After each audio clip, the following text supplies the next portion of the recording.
हम कर रहे थे कक्षा 9 की विज्ञान का 14वां चैप्टर प्राकृतिक संपदा, और जिसका तीसरे पार्ट में हम देखेंगे प्राकृतिक संपदा मृदा। उससे पहले हम दो संपदाओं के बारे में पढ़ चुके हैं, एक है वायु, दूसरी थी जल। तो ये प्राकृतिक संपदा जो प्रकृति में उपलब्ध है, जो चीज़ें प्रकृति में उपलब्ध है, उनकी वैल्यूज़ को हम जानेंगे कि वो कितनी हमारे लिए सहायक है, कितनी इम्पॉर्टेंट है हमारी लाइफ के लिए, जिससे कि हम अपनी ज़िंदगी को बहुत सुगमता से, आसानी से बिता सकें। उन्हीं संपदाओं का हमारे द्वारा दुरुपयोग किया जाता है और उनको प्रदूषित किया जाता है। तो उसी लिए हम इस चैप्टर को पढ़ रहे हैं कि जिससे हम जान सकें कि ये प्राकृतिक संपदाएं जो कि प्रोवाइडेड है प्रकृति में, अपने आप ही हमारे लिए मौजूद है, तो ये कितनी इम्पॉर्टेंट है और हमें इनका ध्यान रखना चाहिए, इनको किफ़ायत से इस्तेमाल करना चाहिए। तो हम पढ़ेंगे मृदा। मिट्टी के बारे में सभी जने जानते हैं मृदा। तो ये कैसी है, कहाँ बनती है, क्या कई प्रकार की होती है, इनमें कौन कौन से घटक पाए जाते हैं, ये हमारे लिए किस तरह उपजाऊ होती है, किस तरह से ये प्रदूषित होती है, इन सभी जानकारियों के बारे में आज हम पढ़ेंगे। तो मृदा क्या है? मृदा के बारे में तो हम वैसे तो जानते ही हैं, थोड़ी सी परिभाषा हम और समझ लेते हैं। मृदा क्या है? पृथ्वी की सबसे बाहरी सतह भूपर्पटी या भूपृष्ठ कहलाती है। ये हम जानते हैं कि पृथ्वी के ऊपर जो बिखरी हुई है वो सब क्या है? मृदा है। इस परत में विभिन्न खनिज पदार्थ पाए जाते हैं। जीवों को प्रदान करने वाले खनिज तत्व इसमें मृदा में ही पाए जाते हैं। पृथ्वी की सतह की सबसे ऊपरी परत बारीक कणों से बनी होती है, जिसे मृदा कहते हैं। एक क्षेत्र में जीवन की विविधता को निर्धारित करती है ये मृदा। कहीं सब जगह की मृदा एक जैसी नहीं होती। कलर भी, हम कलर से भी डिफरेंस कर सकते हैं। कहीं पे लाल मिट्टी होती है, कहीं पे काली मिट्टी होती है, कहीं पे भूरी मिट्टी होती है। तो उसका टेक्सचर कैसा है, वो कहीं जगह बारीक होती है, कहीं थोड़ी मोटी सी होती है। तो ये जो विभिन्न तरह की मृदा उपलब्ध होती है अलग अलग क्षेत्रों में, इससे क्या डिसाइड होता है? विविधता, जीवों की विविधता निर्धारित होती है कि वहाँ पर किस तरह के जीव उपलब्ध होंगे, पेड़ पौधे उपलब्ध होंगे। ये मृदा से डिसाइड होता है।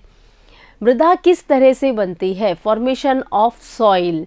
तो मृदा किस तरह से बनेगी? जो पहाड़ है, चट्टान है, वो जब टूट जाएगी, बारीक टुकड़े हो जाएंगे उनके, और बिल्कुल बारीक होते होते वो क्या बन जाती है? मृदा में मिक्स हो जाती है और मृदा बन जाती है। तो ये चट्टानें किस तरह से टूटती है, क्या होता है उसके अंदर? देखो, मृदा को बनने में एक लंबा समय लगता है ना। टूट के उसको कोई हम मिक्सी में या चक्की में पीस के तो मिक्स पृथ्वी पे मिला नहीं रहे हैं, लेकिन ये एक प्रोसेस है जो कि चलता रहता है। तो हमको इतनी उपलब्ध मृदा दिखाई दे रही है क्योंकि ये लंबे समय से ये प्रक्रिया चलती जा रही है और मृदा फॉर्मेशन होती जा रही है। हजारों लाखों वर्षों के लंबे समय अंतराल में पृथ्वी की सतह या उसके समीप पाए जाने वाले पत्थरों में भौतिक, रासायनिक और कुछ जैव प्रक्रम द्वारा ये क्या हो जाते हैं? टूट जाते हैं। मृदा तो चट्टानों से ही बनेगी, तो वो जो चट्टानें हैं उनमें कई तरह की भौतिक क्रियाएं हो जाती है। कहीं जोर से उनके ऊपर आके कोई पत्थर गिर जाए या कुछ और चीज़ आके गिर जाए, इस तरह की भौतिक क्रियाएं हो सकती है। कुछ रासायनिक क्रियाएं, कुछ केमिकल उनके ऊपर गिरे, उस तरह की क्रियाएं हो सकती है। कोई जीव जंतु उसके ऊपर उगने लग जाए, पौधे उगने लग जाए, तो वो मृदा के, वो चट्टानों के ऊपर कुछ क्रियाएं होती है जिससे कि ये टूटने लग जाते हैं। टूटने के बाद सबसे अंत में जो महीन कण बचता है वही क्या है? मृदा है। तो किस तरह से कौन कौन से तत्व हैं, कौन कौन से कारक हैं जो कि इन चट्टानों को तोड़ने में मदद करते हैं, चट्टानों को तोड़ते हैं और जिससे कि मृदा बनती है। तो पहला कारक हम ले लेते हैं सूर्य। सूर्य की गर्मी से दिन के समय चट्टानें कैसी हो जाती है? फैल जाती है।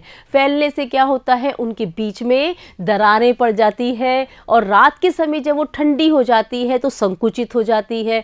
तो इस तरह से फैलना और सिकुड़ना लगातार हर रोज़ चलता रहता है, तो उस वजह से उनके बीच में दरारें पड़ जाती है और वो कमज़ोर हो जाती है। जब वो कमज़ोर हो जाती है तो धीरे धीरे वो टूटकर छोटे छोटे पत्थरों में बदलती है। छोटे छोटे पत्थर और टूटने के बाद मृदा को बनाने में सहायक होते हैं। तो इस तरह से सूर्य भी एक इम्पॉर्टेंट रोल प्ले करता है मृदा को बनने में। अगला है जल। जल से किस तरह से मृदा बनने में सहायता मिलती है। देखिए, सूर्य की गर्मी से बनी पत्थरों में दरारें जल उसमें प्रवेश कर जाता है दरारों में। सर्दी के कारण जब जल जमता है तो दरारों को और चौड़ा कर देता है। उसके अलावा बहता हुआ जल, मूसलाधार वर्षा उन चट्टानों को लगातार घिसती रहती है। ये हमने देखा है कि जैसे झरनों का पानी गिर रहा है, किसी पत्थरों पे लगातार गिरता रहे तो पत्थर कैसे हो जाते हैं, घिसने लग जाते हैं। तो घिसने के दौरान क्या हुआ, उस चट्टान का जो घिसा हुआ हिस्सा था वो क्या बन गया, मिट्टी बन गया। तो इस तरह से जल भी चट्टानों को मृदा में रूपांतरित करने में मदद करती है। तो बहता हुआ जल और मूसलाधार वर्षा का जल कठोर पत्थरों को भी तोड़ देता है और अपने साथ बहा के ले जाता है। ये पत्थर दूसरे पत्थरों से टकराते हैं और टकराने के कारण क्या हो जाते हैं, छोटे छोटे कण में बदल जाते हैं और ये छोटे छोटे कण घिस घिस के धीरे धीरे मिट्टी को बनाते हैं। तो इस तरह से आगे जल के साथ बहते हुए आगे निक्षेपित हो जाते हैं, जम जाते हैं और मिट्टी बन जाती है। तो इस तरह से सूर्य और जल हम मिट्टी बनाने में मददगार होते हैं। उसके अलावा है वायु। वायु किस तरह से चट्टानों को नुकसान पहुंचाती है। देखो, तेज वायु, आंधी, तूफान आदि के कारण भी पत्थर टूट जाते हैं, टक्कर मारते हैं, एक दूसरे को टूट जाते हैं। बालू के कण हवा में एक स्थान से दूसरे स्थान तक उड़ जाते हैं। तो इस तरह से वायु के द्वारा भी मिट्टी का फॉर्मेशन होता है। सजीव किस तरह से मृदा को बनाने में मदद करते हैं। देखिए, लाइकेन जैसे सजीव पत्थरों पर उग जाते हैं। लाइकेन क्या है, एक पौधे का नाम है जो कि पत्थरों पर उग जाता है। इस प्रक्रिया में वे एक पदार्थ छोड़ते हैं जो पत्थर की सतह को चूर्ण जैसा कर देता है। तो उसमें किस तरह का परिवर्तन हुआ, रासायनिक परिवर्तन हुआ, क्योंकि लाइकेन के पौधे द्वारा इस तरह का पदार्थ छोड़ा जाता है जो कि चट्टान को भी चूर्ण में बदल देता है और मृदा की एक पतली परत का निर्माण करता है। अब इस पतली परत में मॉस या दूसरे पौधे उग जाते हैं और पौधे अगर चट्टान में उग जाते हैं तो उससे क्या हो जाता है, चट्टान कमजोर हो जाती है। जब चट्टान कमजोर हो जाती है तो वो टूटना शुरू करती है और टूटने से क्या हो जाता है, महीन कण बन जाते हैं और मिट्टी बन जाती है।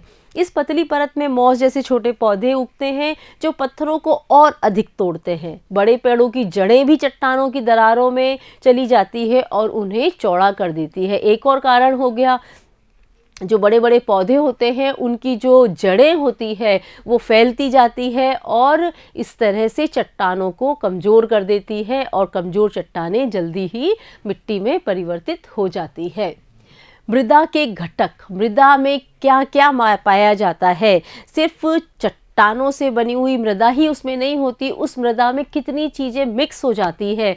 तो देखिए, एक क्रियाकलाप करके देखते हैं, उससे समझेंगे। एक बड़े बीकर में थोड़ी मृदा लेंगे, इसमें लगभग 5 गुना जल भर के इसको ज़ोर से हिलाएंगे और फिर ज़ोर से हिलाने से क्या होगा कि वो सबका सब मृदा के अंदर जितनी चीज़ें मिली हुई है वो सब पानी में मिल जाएगी और फिर हम उसको छोड़ देंगे। तो छोड़ देंगे तो क्या होगा, वो ठहरेगा पानी। तो उस ठहरने के दौरान हम देखेंगे कि उसमें इस तरह से लेयर बन जाती है। उसमें क्या हो जाता है, नीचे की तरफ तो बड़े बड़े पत्थर होते हैं वो नीचे आ जाते हैं, उसके ऊपर थोड़े छोटे छोटे कंकड़ आ जाते हैं, इसके ऊपर थोड़ा सा पानी में घुला हुआ मिट्टी होती है या जो बारीक बारीक कण होते हैं उसका बना हुआ पानी हो जाता है और ऊपर वो चीज़ें होती है जो कि डूब नहीं पाती पानी के अंदर, वो उसके ऊपर तैरती रहती है। तो इस तरह से हमको मृदा में कई सारी चीज़ें दिखाई देती है। देखो, इसका स्पष्ट जो है इतनी स्पष्ट नहीं होती इस तरह से गंदलाई सी होती है, लेकिन इसको हम स्पष्ट रूप से समझ सकते हैं कि देखो, नीचे बड़े पत्थर आ जाएंगे, उसके ऊपर छोटे आ जाएंगे, फिर उसके ऊपर रेत आ जाएगी, उसके ऊपर जो चिकनी चिकनी बारीक सी मिट्टी है वो आ जाएगी, फिर पानी रहेगा और फिर उसके ऊपर एक और चीज़ होती है ह्यूमस, जो कि डूबती नहीं है पानी के अंदर, ऊपर तैरती रहती है, वो उसके ऊपर आ जाती है। तो इस तरह से मृदा क्या होती है, ये मिश्रित होती है, मिश्रण होती है अलग अलग पदार्थों का। तो ये जो क्रियाकलाप है उसमें देखो सबसे नीचे बड़े कंकड़, बीच में थोड़े छोटे कण और सबसे ऊपर बारीक कणों की परत बनती है। कुछ पदार्थ जल की सतह पर तैरते हुए दिखाई देते हैं। उपरोक्त पेड़ों के आधार पर हम कह सकते हैं कि मृदा क्या है, एक मिश्रण है।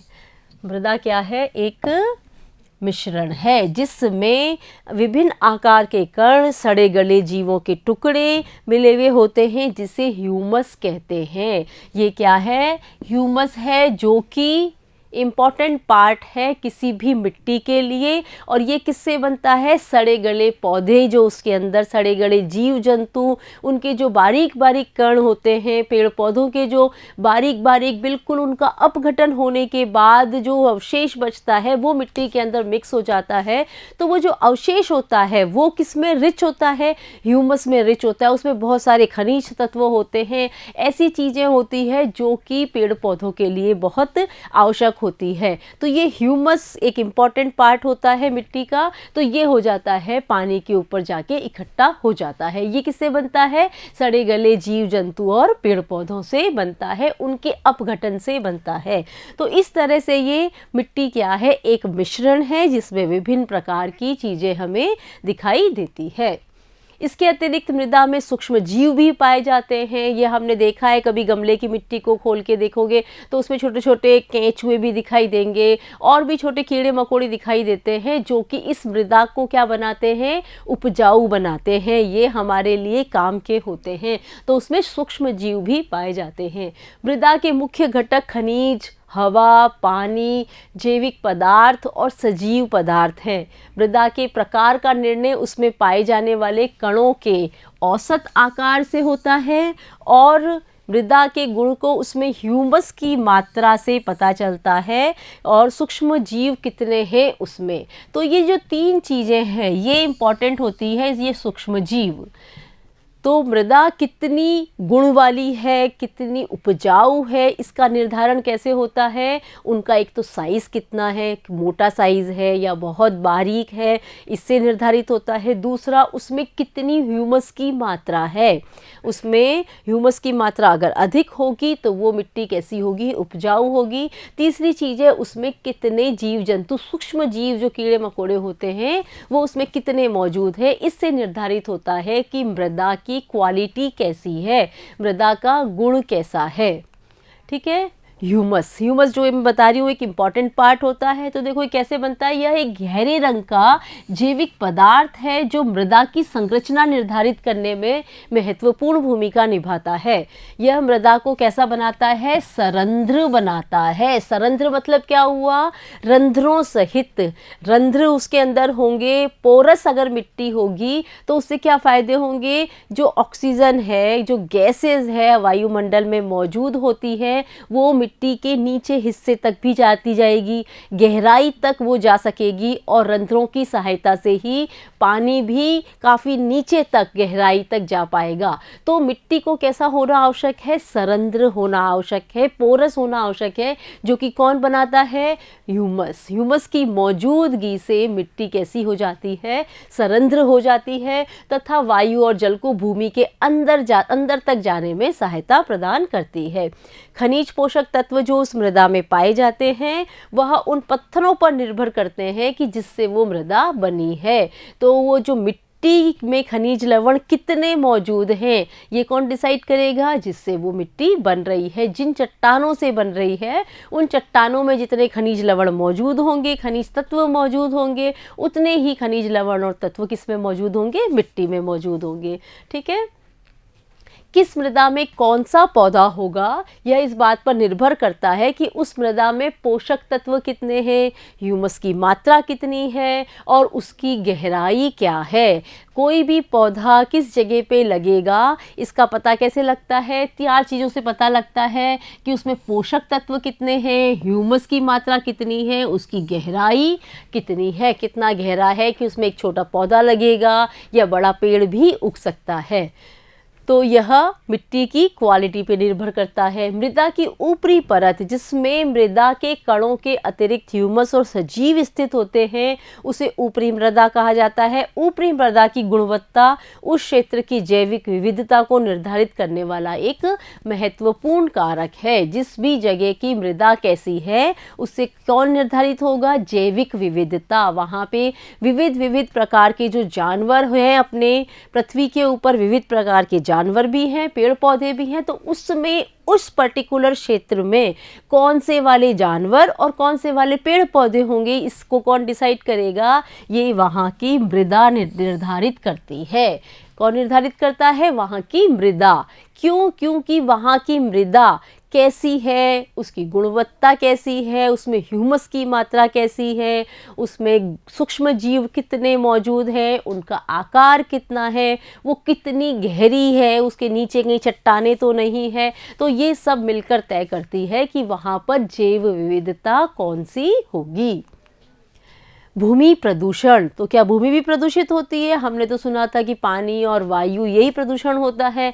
भूमि भी प्रदूषित होती है जब उसके अंदर हानिकारक नुकसान करने वाले तत्व अगर शामिल हो जाएं तो वो भूमि भी कैसी हो जाएगी? प्रदूषित हो जाएगी। तो जितनी फ़ायदा वो हमको पहुंचा रही है, जितनी विविधताएं हमको देखने को मिलती है मिट्टी के कारण, वो विविधताएं कम हो जाएगी जब भूमि प्रदूषित हो जाएगी। तो भूमि प्रदूषण क्या है? मृदा से उपयोगी घटकों का हटना, जो भी इम्पॉर्टेंट चीज़ें हैं अगर उसमें से हट जाए और दूसरे हानिकारक पदार्थों के मृदा में मिलने से भूमि प्रदूषण हो जाता है, भूमि प्रदूषित हो जाती है। भूमि प्रदूषण से मृदा के सूक्ष्म जीव मृत हो जाते हैं, मृदा की गुणवत्ता नष्ट हो जाती है और मृदा के पोषक तत्वों का पुनर्चक्रण भी नहीं हो पाता। मृदा क्या करती है? मृदा में जितने पोषक तत्व मौजूद होते हैं वो कोई अगर पौधा उस पर वृद्धि कर रहा है तो वो सब उसके काम में आ जाते हैं और जब पौधा टूट के गिर जाता है तो उसके अपघटन से वही खनिज तत्व वापस से मिट्टी में मिक्स हो जाते हैं। तो ये चक्र जैसे चलता रहता है। ठीक है, तो अगर मिट्टी में से उपयोगी तत्व हटा देंगे, मृत जीव हट जाएंगे, पौधों का अपघटन नहीं हो पाएगा तो क्या हो जाएगा? मिट्टी में इन सब तत्वों की कमी हो जाएगी और इन सब तत्वों की कमी ही क्या है? भूमि प्रदूषण है। मृदा में स्थित केंचुए को भी नष्ट कर सकते हैं। जब मृदा के ह्यूमस को भरपूर बनाते हैं, मृदा को किससे भरपूर बनाते हैं? ह्यूमस की मात्रा को बढ़ाते हैं। कौन?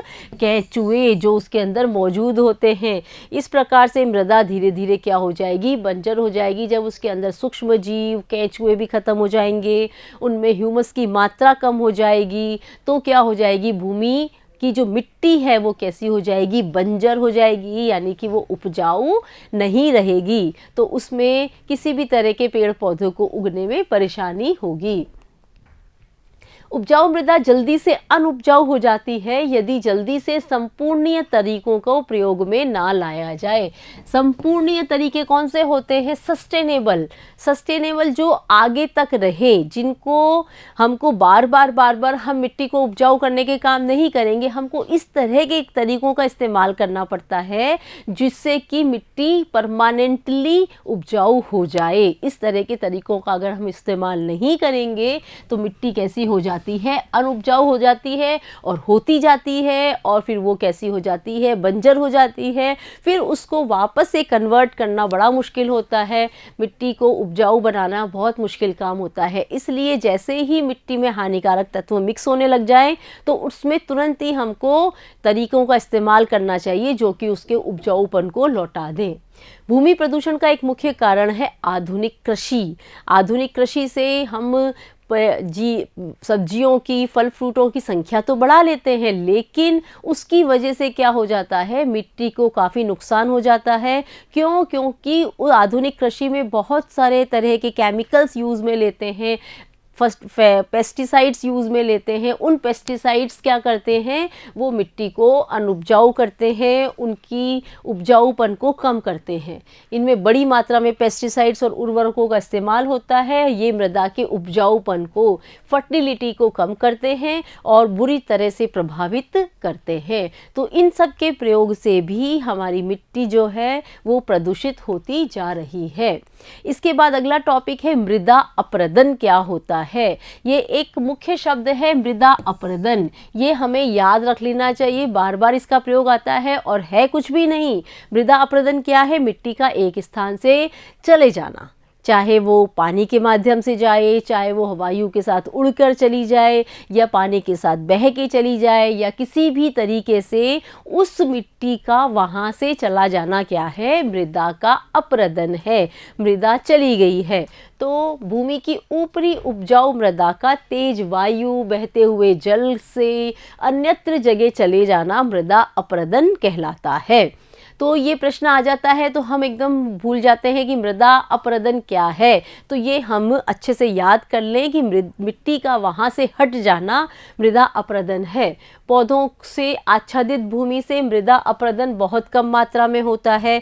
अगर मिट्टी पे पेड़ पौधे लगे हुए हैं, जैसे कि हमारे घर के आगे अगर मिट्टी है, अगर वहाँ पर हम कोई पेड़ पौधे लगा लें तो क्या होगा? मिट्टी उड़ के जाएगी? मिट्टी उड़ के नहीं जाएगी, मिट्टी वहीं की वहीं ठहरी हुई रहेगी। लेकिन अगर वहाँ से पेड़ पौधे हटा दिए जाएं तो क्या होगा? मिट्टी पानी के साथ बह के जा सकती है, हवा के साथ उड़ के जा सकती है, हमारी जूतों चप्पलों में लग कर जा सकती है। तो इस तरह से मृदा वहाँ से हटती जाएगी। तो अगर वो आच्छादित रहे, वो ढकी हुई रहे, किससे?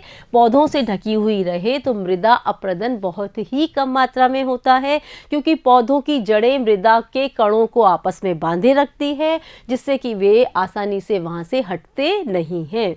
पेड़ पौधों के नहीं होने से ऊपरी मृदा बहुत ही जल्दी हट जाती है। तो सबसे मृदा अपरदन से अगर बचना है हमें, तो हमें क्या करना होगा? पेड़ पौधे उगाने होंगे। जहाँ की भी मिट्टी हमको लगता है कि ये उड़ के जा सकती है और उसे हम रोकना चाहते हैं, तो वहाँ पे हमको तुरंत ही पेड़ पौधे लगा लेने चाहिए, जिससे कि मृदा अपरदन को रोका जा सके। यह पहाड़ी और पर्वत वाले भागों में त्वरित गति से होता है। ये तो है ही, पहाड़ होंगे या फिर जहाँ पे भी स्लोप है तो वहाँ पे मृदा का बहना आसान हो जाएगा, क्योंकि ऊपर से नीचे की तरफ पानी के साथ या हवा के साथ मिट्टी आसानी से बह सकती है। तो वहाँ पे यह त्वरित गति से, तेजी से होता है। यदि मृदा के समस्त कण बह जाते हैं तो चट्टान, कठोर पत्थर बाहर आ जाते हैं, जिससे कि उर्वरता नगण्य होती है। पत्थरों की तो कोई उर्वरता होती ही नहीं है। पत्थरों की उर्वरता, उसके ऊपर कोई पेड़ पौधे नहीं उग सकते। वो तो जब घिस घिस के मिट्टी का रूप ले लेती है तब वह उर्वर हो जाती है, वरना पत्थरों की, चट्टानों की तो कोई उर्वरता होती नहीं है, वहाँ पे कोई पेड़ पौधे लग ही नहीं सकते।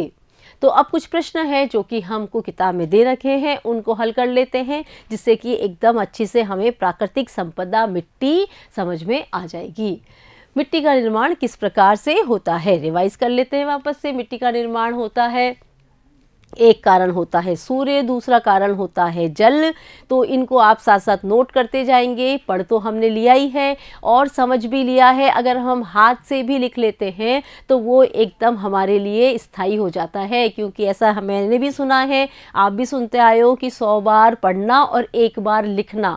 अगर हमने 100 बार पढ़ा हुआ है वो भी हम भूल जाते हैं, लेकिन अगर हम 1 बार उनको अपने हाथों से लिख लेते हैं तो वो हमें अच्छी तरह से याद हो जाता है, हमारे मानस पटल पे अंकित हो जाता है। तो आप प्रश्न उत्तर को लिख लीजिए, प्रश्न भी लिखें और उत्तर भी लिखें, जिससे कि हमारी लिखने की प्रैक्टिस भी बनी रहे। तो मिट्टी के निर्माण के लिए एक इम्पॉर्टेंट कारक है सूर्य। तो क्या होता है, सूर्य की गर्मी से पत्थर गर्म हो जाते हैं और रात को ठंडे हो जाते हैं। जब वो गर्म होते हैं तो क्या होता है, पत्थर फैलते हैं, और जब ठंडे होते हैं तो संकुचित हो जाता है। तो ये फैलाव और संकुचन की वजह से पत्थर कमज़ोर हो जाता है और आसानी से टूट पाता है और मिट्टी के कणों में बदल सकता है। जल से क्या होगा, इतना तो हमने देखा भी है हमारी जो रोज़ की लाइफ में। अगर हम छोटी छोटी चीज़ों को ध्यान से देखें तो ये हमें समझ में आता है कि इस तरह से घटनाएं घटती है प्रकृति में।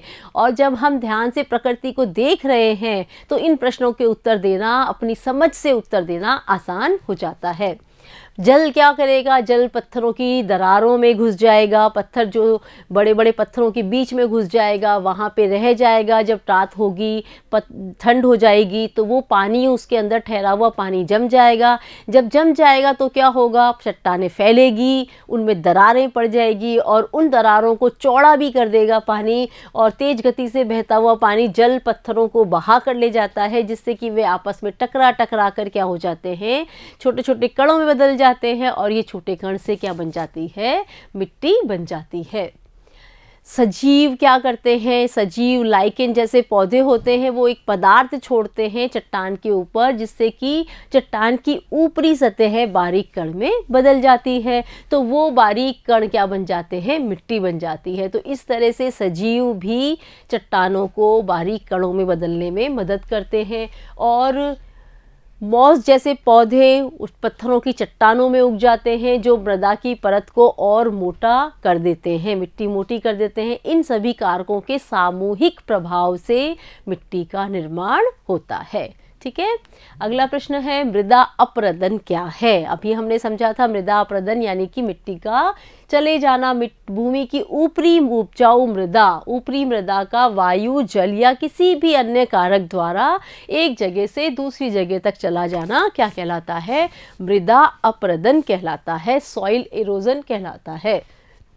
अपरदन को रोकने और कम करने के कौन कौन से तरीके हैं, तो एक तरीका तो अभी हमने डिस्कस किया था। एक तरीका कौन सा है, पौधों को उगाना। अगर वहाँ पे हमने पौधों को उगा दिया है जहाँ की मिट्टी को हमें अपरदन से रोकना है, उनको जाने से रोकना है, तो वहाँ पे हम अगर छोटी छोटी घास भी उगा देंगे तब भी वहाँ पे मिट्टी का अपरदन होने से बच जाएगा। तो और कौन कौन से तरीकों का हम इस्तेमाल करते हैं, भूमि पर पौधे लगाना सबसे इम्पॉर्टेंट फैक्टर है।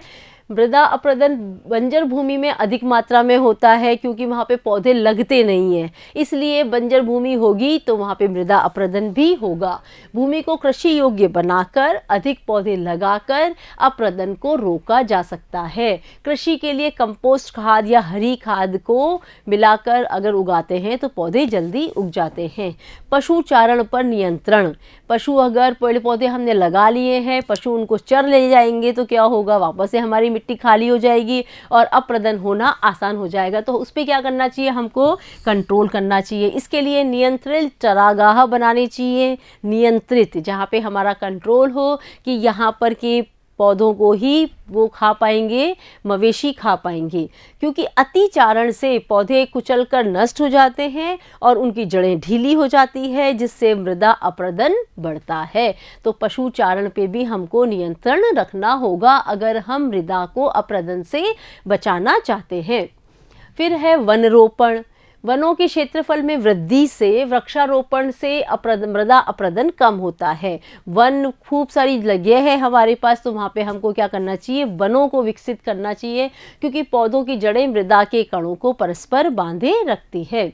वृक्षों की पंक्तियाँ लगाना, रेगिस्तानी क्षेत्रों में वायु से मृदा अपरदन को रोकने के लिए वृक्षों की पंक्तियों में एक दूसरे को पास पास लगाते हैं, जिससे वायु की तीव्रता कम होने से अपरदन कम होता है। तो रेगिस्तान में क्या होगा, रेगिस्तान में अगर लाइन से लगे हुए होंगे पौधे, एक पंक्ति में लगे हुए होंगे, तो वहाँ पे तेज हवा बहती है। जब तेज हवा बहती है तो मिट्टी उड़ जाती है, लेकिन एक पंक्ति में लगे हुए होंगे तो वो तेज हवा का प्रभाव मिट्टी के ऊपर कम पड़ेगा, उतना नहीं पड़ेगा जब पेड़ पौधे नहीं थे। तो पेड़ पौधे होने से उनके ऊपर कम प्रभाव पड़ेगा, तो मिट्टी एक स्थान से उड़ के नहीं जा पाएगी।